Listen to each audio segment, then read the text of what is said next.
டே நிர்மல், ரூம்ல போய் ஏசி போட்டுக்கின்னு உக்காராம இங்க ஏன் விசிறி ஆட்டிக்கின்னு உட்காந்து இருக்க? நாங்களே ஏசி போட்டு கரண்ட் பில் கட்டாரோம், கவலையில உட்காந்துறோம். நீ வந்து கடுப்பேத்தாத. ஏசியோட கரண்ட் பில் பற்றின கவலை உங்கள் வீட்டில் இருக்கா? அப்போ இந்த வீடியோவில் வர டிப்ஸை ஃபாலோ பண்ணினா கண்டிப்பாக உங்களுடைய கரண்ட் பில் குறையும். அதுக்கு நான் கேரண்டி.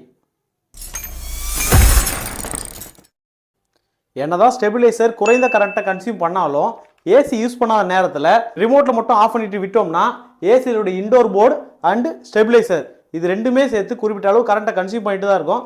ஸோ ஏசி எப்போலாம் ரிமோட்டில் ஆஃப் பண்ணுறோமோ அது கூடவே ஸ்டெபிலைசருக்கு போகிற பவர் சப்ளையும் சேர்த்து கட் பண்ணி விட்டோம்னா நாம் கரண்ட்டை சேவ் பண்ணிடலாம்.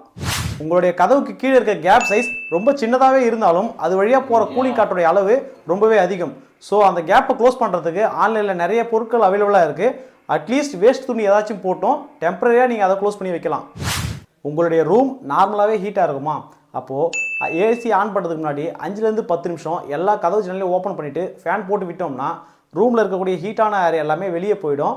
ஸோ உங்களோட ஏசியோட கம்ப்ரஸருக்கு போகிற ஸ்டார்டிங் லோடு குறைஞ்சி ரூமும் சீக்கிரமாகவே கூலாக ஆரம்பிச்சிடும். உங்களுடைய விண்டோஸ் அலுமினிய சேனல் இருந்துச்சுன்னா அந்த சேனல் பார்டரில் பார்த்தீங்கன்னா கேப் இருக்கும். இந்த கேப் வழியாகவும் கூலிங்கான ஏர் வெளியே போகும். ஸோ இதை ஒயிட் சிமெண்ட் போட்டு பேக் பண்ணுறது மூலமாக வெளியே போகிற கூலிங் ஏரை ஸ்டாப் பண்ணிடலாம்.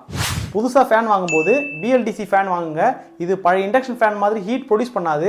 ஸோ இதோடைய வாட்ஸும் கம்மிங்கிறதால கரண்ட் பில் சேவ் ஆகும், ஏசியோடைய ஒர்க்கிங் லோடும் நமக்கு குறையும்.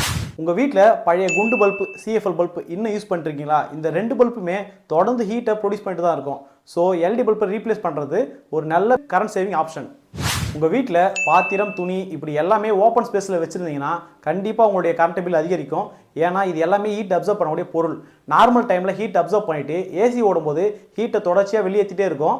அதனால் ப்ராப்பரான கபோர்ட் போட்டு க்ளோஸ் பண்ணுறது ரொம்பவே முக்கியம். உங்களுடைய ரூம் ஹைட் 7-8 அடிக்கு மேலே இருந்துச்சுன்னா தாராளமாக ஃபால் சீலிங் போடுறது ஒரு நல்ல ஆப்ஷன்.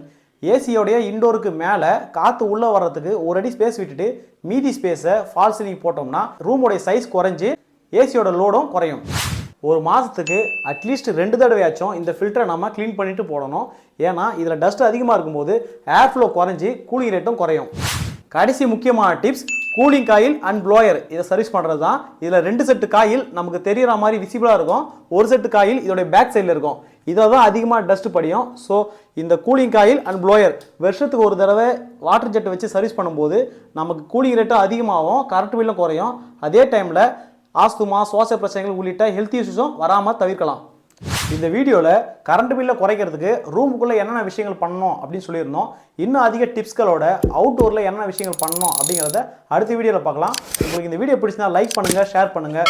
ஏதாவது டவுட்னா கமெண்ட் பண்ணுங்கள். மறக்காமல் சப்ஸ்கிரைப் பண்ணுங்கள். தேங்க்யூ.